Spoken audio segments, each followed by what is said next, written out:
So yesterday we talked about the concept of manifest destiny. And ultimately, manifest destiny was the belief or the argument, the notion, the assumption that the United States should do what? Expand, right? And that the United States was practically entitled to territorial expansion, and that there was almost a religious aspect to this, that it was almost like a divine mission for the United States to expand westward, because what would that mean for those territories in which the United States was expanding to? They'd be Americanized with democracy and Christianity and American ideals and all those sorts of things. So it puts a very noble spin on it, potentially a very aggressive spin on it. But that is the idea that becomes so popular in the 1830s, 40s, and 50s that is fueling a lot of the expansion in this period. And what we talked yesterday also about how it wasn't an entirely new idea, but this is the first time you're hearing it called by that name, manifest destiny, that this is the destiny of the United States to expand forward, that this is God ordained. So again, it takes on this religious almost kind of quality to it. And it is that belief in manifest destiny that is fueling so much expansion in this period, including expansion into Texas, which is what we're going to talk about today. So we know that Americans are already in some areas and in some small numbers moving to some portions of what would today be the American Southwest, with some attraction to places like California for agriculture, for ranching, and all of that. But a major area in which a lot of Americans are going to start settling in the 1820s or so, moving into the 1830s, is going to be Texas. Texas is one of those, I find, one of those states that has a particularly distinctive identity. And perhaps that is because, or I think it's easy to see, that a lot of that is because of their rather unique history. And they're rather,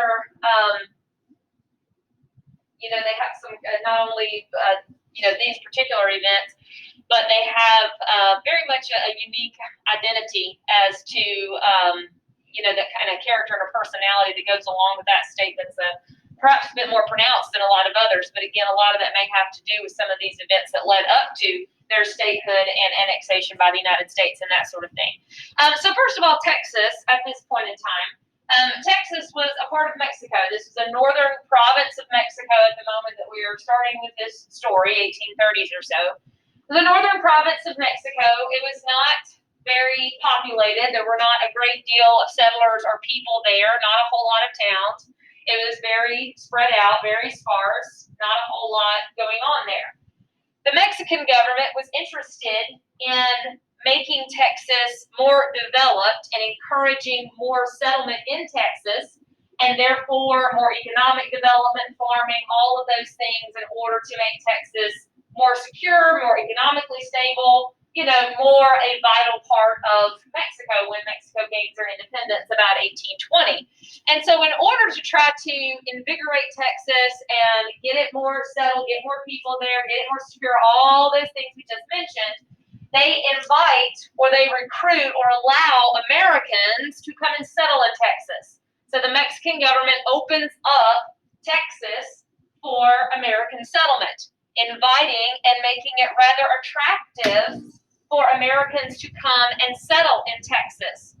So we see a big wave of American settlement in Texas because of those policies.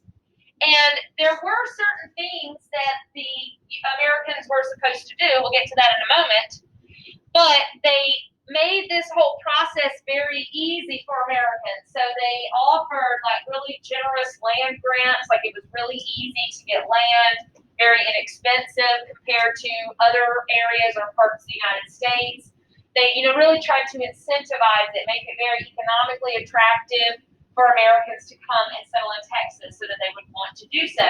So easy to get land, nice fertile land, low taxes. In fact, one of the, not even low taxes, no taxes at all, making it tax-free, promising a lot of freedom and flexibility, trying to recruit a lot of American settlers. Now, the American person who is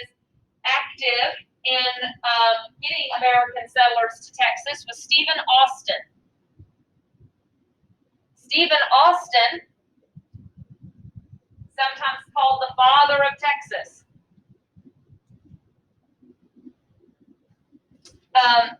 Stephen Austin, father of Texas, he recruited kind of some of those first American families to settle in Texas. About the first couple hundred, maybe about 500 or so families to come settle in Texas. So he kind of got the word out there and recruited people to come and settle and organizing the land grants and all those kinds of things. But really, probably more than a couple hundred. And that's pretty easy to remember. It's easy to remember that Stephen Austin is the father of Texas. How is that easy to remember? Austin, Texas, his name, yeah. So easy to make that association between Stephen Austin and Texas. Now, again, Mexico has offered a pretty generous situation here because that's the purpose. They want Americans to see this as exciting, and they want them to be enticed to come to Texas. Like I said, cheap land, no taxes. We're basically going to be left alone to develop our farms and our towns and all of that like we want. However, there were certain conditions that they were supposed to follow.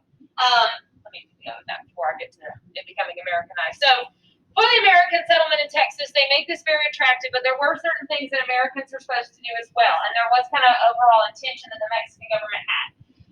The Americans there in Texas were supposed to abide by Mexican law, so they were supposed to, do all of the things the Mexican government asked of them, which makes sense. That would have included converting to Catholicism.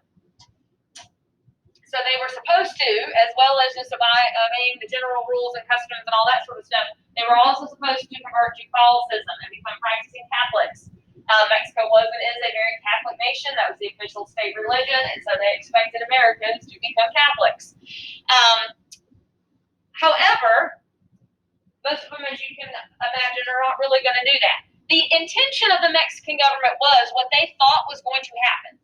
Was that when these Americans came into Texas, they would do all of that, they would start practicing Catholicism, all of that, and after a generation or so, they really would not be Americans anymore. They would pretty much be assimilated into Mexican society. They would start considering themselves, part of Mexico. They would consider themselves Mexican citizens. They were supposed to eventually accept Mexican citizenship as part of this agreement, that they would just kind of be assimilated and absorbed into Mexican society. That was their overall intention. And they weren't being secretive about that. That's just kind of was the plan, that would eventually take place. But as you can imagine, the opposite is what's going to happen. Most of the Americans that settle in Texas think the opposite. First of all, they have no intention of becoming Mexican citizens, and they really see in the long term it more likely, or what they really are hoping, is that instead of them becoming assimilated and integrated into Mexican society, that Texas will eventually become part of the United States.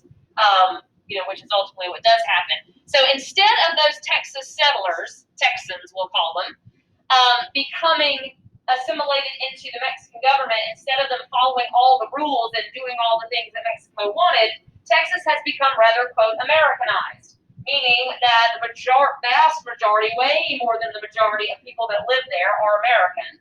They are not following Mexican law. Not to say they're running around like a bunch of anarchists, but they don't have really a regard for Mexican authority. They really do not consider the Mexican government to be their government. They really do not consider the Mexican government to have any kind of authority over them.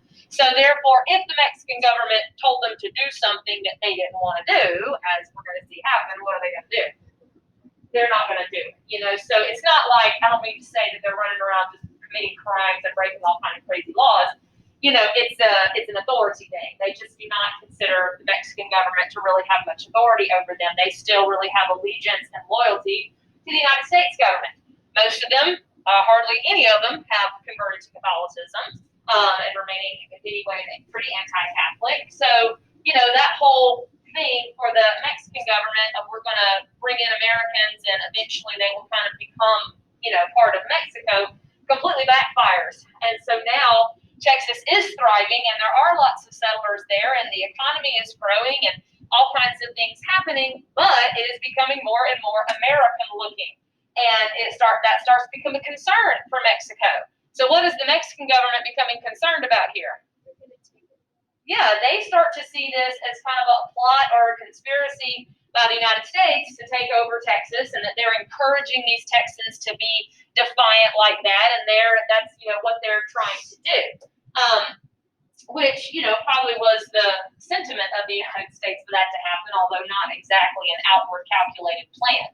So all of this eventually leads to Mexico becoming quite concerned about losing Texas. They kind of see Texas slipping away from them. It's like they see Texas sort of slipping through their fingers. And they're worried that if they don't do something to rein in Texas and to kind of enforce the rules and reevaluate the situation and reassert their authority over Texas, that they're going to lose Texas. And so in the 1830s, the exact year not so important, but Mexico changes the rules. They change their policy toward Texas and the Texans. When I say Texans, I mean the American settlers in Texas. So they have been very lenient with them. They have been very relaxed with them. They have not really forced Americans there to do too much.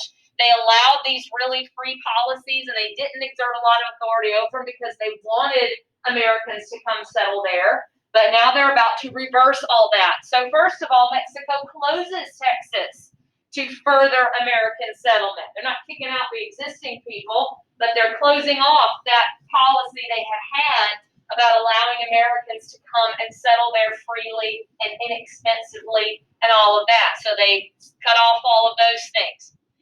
They start trying to enforce more laws over the Texans. So they're getting harsher on that. Technically speaking, that was always a part of the deal.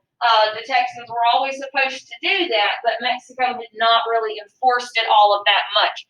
So they start cracking down more on Americans in Texas and start going after people when they're not following the policies and so forth, such as practicing Catholicism, all of that. They also try to ban slavery. That was one of the laws they start trying to enforce. Now, most of the settlers, or a lot of the settlers, moving to Texas were slave owners. And so they're trying to enforce this ban on slavery. You can imagine how they took to that. They start raising taxes. We know how Americans typically feel about taxes. Not so, we just love that, don't we? And that was another thing that up until then, Texans had not had to pay taxes. That was one of the things that was trying to make Texas really attractive, was you won't have to pay taxes. So now they got to pay taxes. They feel like Mexico's breathing down their neck, punishing them if they don't do what they want, all that sort of stuff. So, and even with this, most Texans are still going to be disobeying the law. People are still going to be immigrating into Texas. Even though it's technically been closed off to them, they're still going to be, practicing slavery, doing all those things, not wanting to pay their taxes, and it just kind of keeps going on. So we're seeing a growing conflict here between Texas settlers and the Mexican government. And then things get even worse when there's some government changes, some political changes within the Mexican government. And that is when General Antonio Santa Anna, or you may have heard it pronounced Santa Anna. I usually say Santa Anna. Either one. When General Santa Anna, who was the president of Mexico, pretty much becomes the dictator of Mexico, seizes extreme powers, and becomes a rather authoritarian dictator-like ruler. And how do you suppose Americans took to having basically a dictator in power over them? Don't like that. We know that Americans are typically very, very averse to centralized authority and something like this. And Santa Anna cracks down even harder on the Americans there in Texas. He actually abolishes or tosses out Mexico's Constitution, which, again, as Americans, having a written document that said this is how things work, here are the limitations on power, that was really important. And to have that just completely tossed out was concerning. Hey, careful. Sure, okay. You can just, that lamp could just be tipped over. Or anything moved.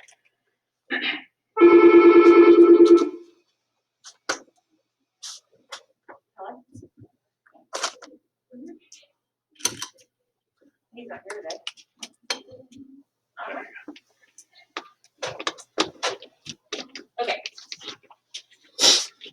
So they tried to work things out at first. There is an attempt for a while. Negotiations are taking place between Santa Anna and Texas leaders. And the leader of the Texans at this point, so Stephen Austin led the settlement.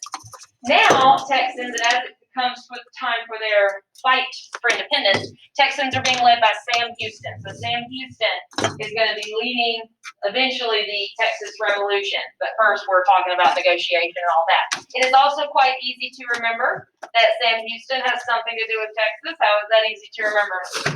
Houston, Texas bears his name. It's easy to get them confused, though. So just remember that Austin is settlement, because you got to settle first, and then Houston deals with the fighting and the negotiation, and later becomes the president and then governor of Texas, and all of that later on. No, that was already named. Yeah. Okay, so Sam Houston first tries to negotiate with Santa Anna. They try to work things out. They try to make deals and arrangements, but nothing significant ever comes for that. So eventually Sam Houston encourages Texans to fight for independence. And so we end up with Texans fighting a revolution for their independence from Mexico. And so that is going to be the Texas Revolution. So we're going to look at that here for a second. So the Texas Revolution, this is Texas settlers, not the United States. That's a good big confusion here. These are Americans, yes, but it is not the United States fighting. Now, was the United States involved in it? Not directly. Certainly not. And they're probably cheering them on and, nudging people in the back and all this stuff, but not officially involved in it. Thank you. In any sort of way, not providing any kind of official aid or funding or anything like that. Although there were Americans that were not Texas settlers that fought in it. But they were recruited by Texans to come and fight.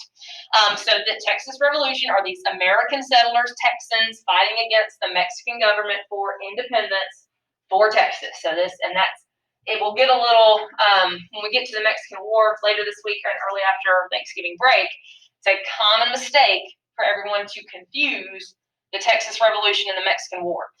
So make sure you don't do that. So this is Texans in Texas fighting for their independence from Mexico. Now, we're going to look just a tiny bit at some of the, not too much at the fighting itself. There's really just two major battles we want to talk about.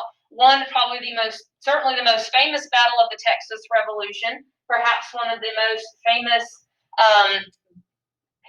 military events or events, period, for Texans. I mentioned that Texans in Texas, there seems to be a greater sense of identity, pride in their history, and so forth, than probably a lot of states. And a lot of that has to do with the events that took place here at the Alamo, which is in San Antonio that you mentioned.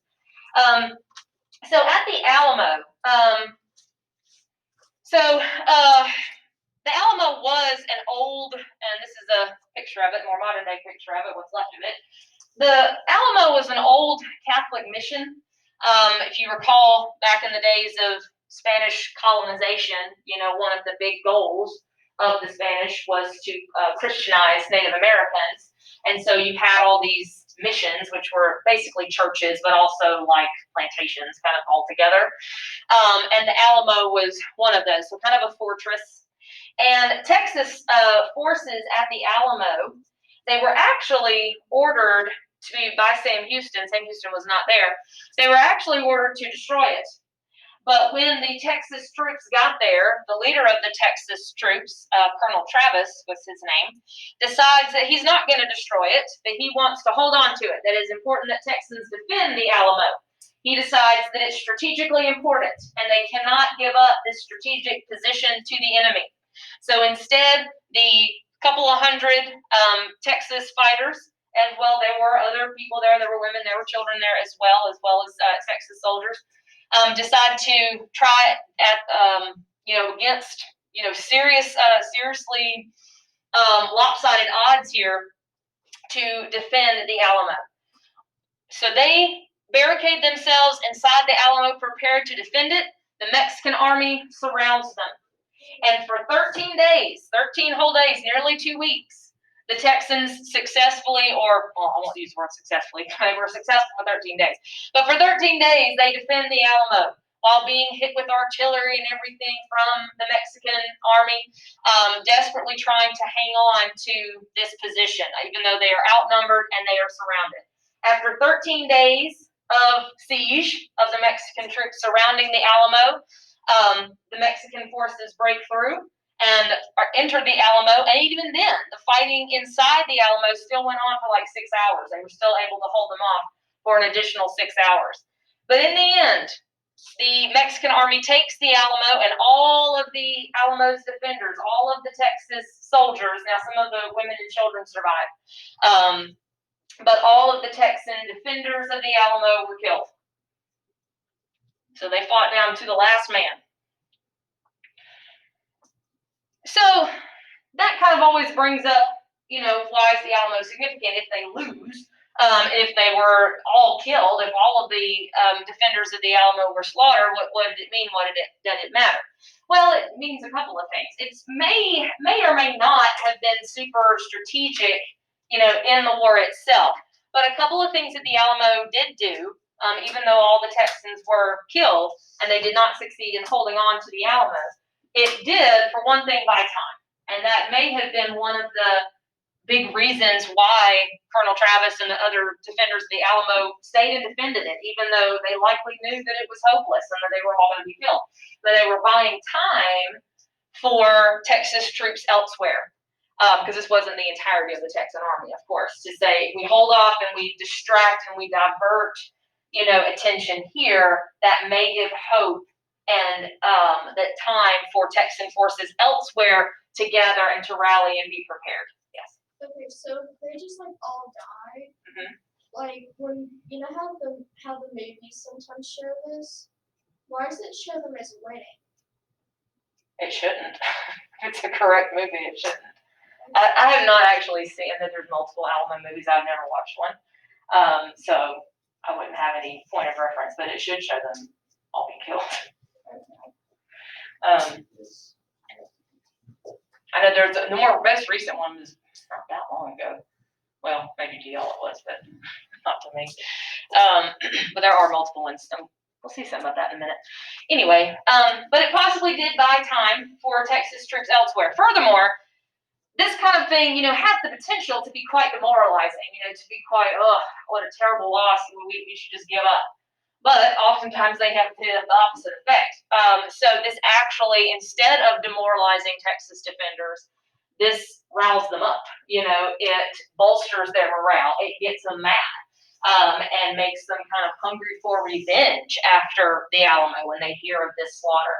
So that kind of provides an additional motivation, a fierceness. It kind of brings out, kind of an additional reason to fight. So it actually is encouraging, and I guess you could say really more boost their morale or boost their willingness to fight, Texans that is, as a result of the slaughter at the Alamo. So it buys time. It becomes, and still remains a symbol of defiance, a symbol of heroism, kind of, hallowed ground for a lot of Texans. Sometimes I'll, have people that have been to San Antonio, have seen it and toured it and all that kind of stuff. And the common response I always get is that they're kind of underwhelmed by it, because it's just this little bitty building. But it is important to remember that at the time, the Alamo was a lot larger. They have, San Antonio, modern day San Antonio is built up around it. So it's like this tiny little thing in the middle of downtown San Antonio.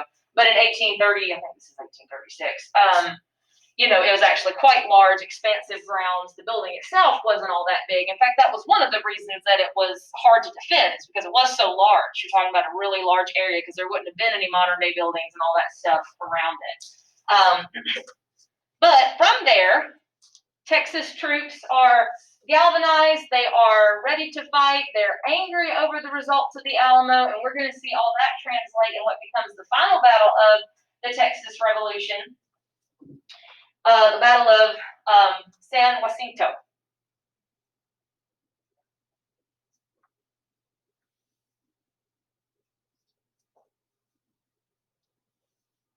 So, at this battle, Mexican forces are caught completely off guard. Texans surprise them. and attacked them while they were completely unexpecting of anything. In fact, they were sleeping, and a lot of them were just not even paying any kind of attention. So there was this very quick attack, whereas the Alamo lasted, 13 days of siege and then 6 hours of brutal hand-to-hand combat all the way down to the last man. This was over in 20 minutes. In 20 minutes, they virtually destroyed the Mexican army, capturing Santa Anna himself. And when you capture the president, the dictator, whatever, of the country that you're fighting, what does that typically mean? You win. So with Santa Anna captured, he is forced to negotiate. This becomes the final battle of the Texas Revolution, and Santa Anna is forced to recognize the independence of Texas. And so at that point, Texas becomes an independent nation known as the Republic of Texas, or nicknamed the Lone Star Republic. Lone Star meaning their own star, a reference to, the United States flag has stars represent states. And since they were their own, they were the Lone Star Republic. And so Texas exists for about the next 11 or so years as an independent nation, as an independent country, the Republic of Texas. Something that no other state can boast. They're the only ones that have been their own country by themselves, not just a part of another one, but their own technically independent nation. Now, it was pretty much the hope, and always had been the hope for Texans, that they would be added to the United States. But that doesn't happen for a little while. There is a waiting period that they will have to go through, because while there were people who wanted Texas to be annexed immediately, and certainly the United States, while they did not play an active role in the Texas Revolution, were certainly rooting for Texans, and maybe also saw Texas as inevitably being part of the United States and sympathized with that. It was not immediately annexed. There was attempts to do that, but it was not annexed because there was a great deal of opposition, clearly, to Texas admission. So it won't be admitted or annexed by the United States immediately. That opposition comes for really two reasons. One, if Texas were admitted, what kind of a state do you suppose it would be as far as slavery is concerned? Be a slave state.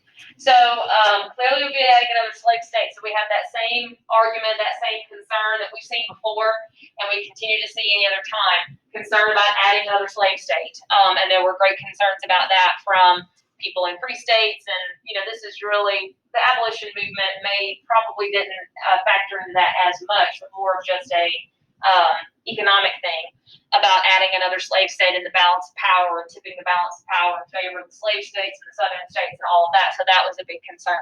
There was also a lot of concern amongst a lot of folks that it would cause problems with Mexico, that the Mexican government would not be very happy if the United States annexed Texas, because the Mexican government, you have to realize, to them it's not over. Yes, Santa Anna, agreed to Texas independence, but pretty much, was forced to. And he's going to claim pretty much right after that it wasn't legitimate and, kind of goes back on it. So there were great concerns that if the United States annexed Texas, that Mexico would see that as hostile. Mexico already thinks that this whole thing was kind of a conspiracy by the United States. The United States egged it on or was, somehow behind it in some sort of way. And if the United States immediately annexes Texas, it's going to make all of that look very plausible and give a lot of evidence to suggest that perhaps that was true. And a lot of people were fearful that it would mean war with Mexico or just further poison or damage the United States' relationship with Mexico. And interestingly enough, what we'll see, tomorrow is when the United States does annex Texas a little bit later, it almost immediately does lead to a war with Mexico. So they weren't wrong about that. They're just less scared of it when 10 years from when all this is happening.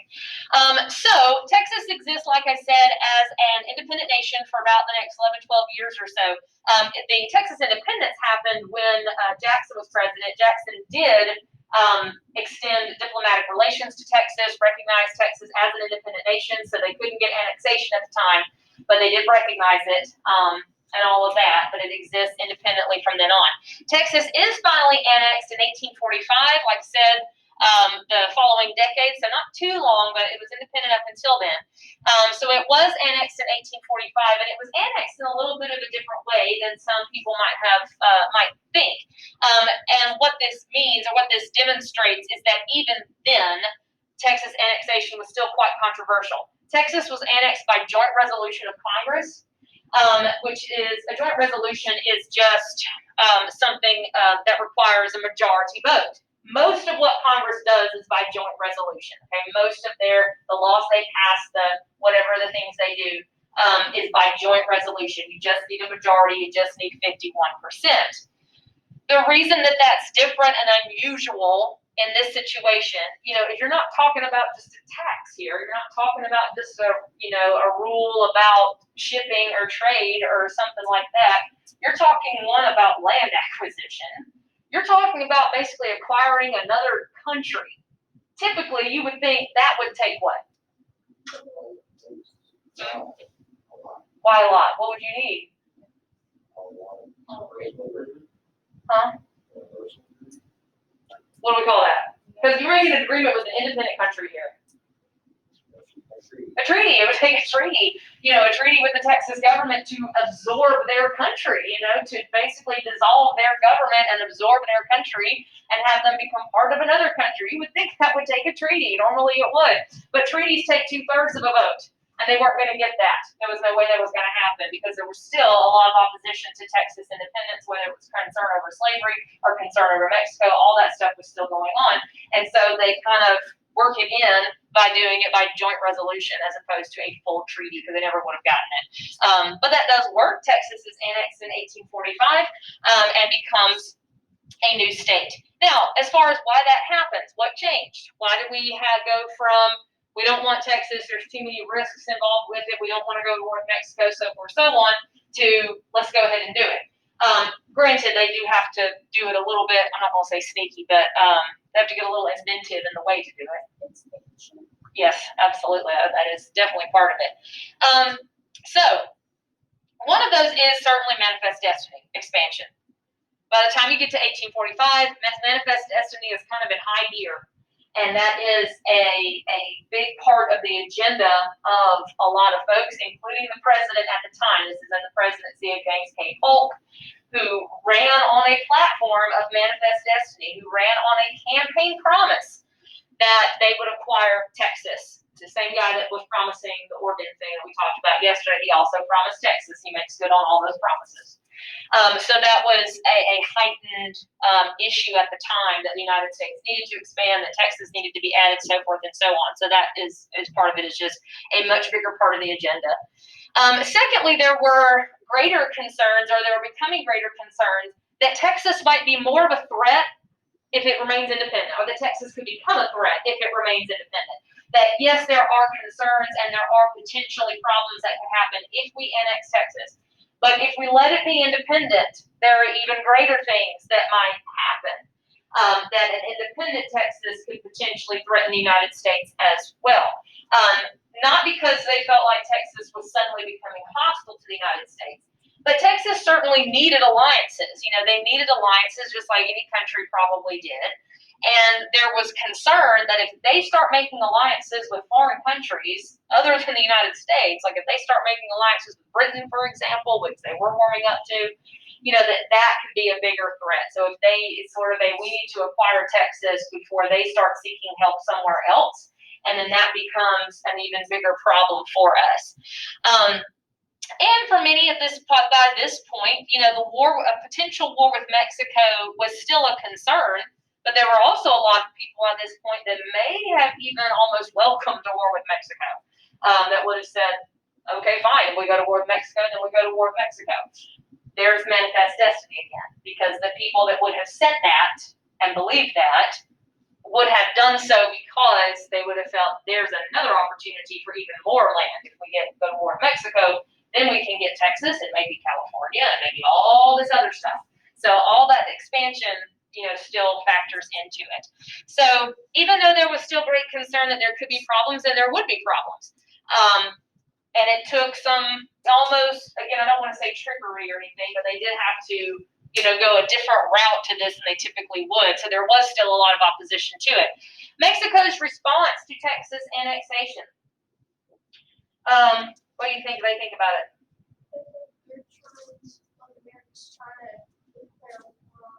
Yeah, they see this as a hostile act. They see this definitely as a hostile act. Like I said, Mexico is none too happy about having lost Texas, and has always kind of felt that the United States had wanted Texas from the beginning. This was always their plan.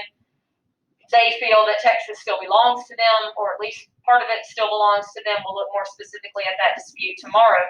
But they are incredibly angry. In fact, when Texas is annexed, Mexico breaks diplomatic relations with the United States.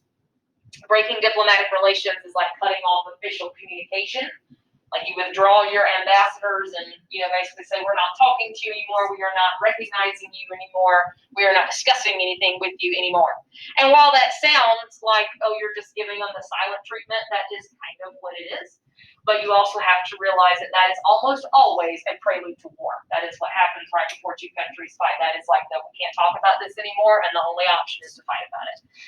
So we see the United States and Mexico inching closer to war as a result of the annexation of Texas. Those tensions are growing for a few other reasons as well. We'll look at those tomorrow. And we'll look at the backdrop to the Mexican War. Again, not to be confused with the Texas Revolution that happened just a little bit before that. Okay. So we'll look at background to the Mexican War tomorrow. Any questions on that?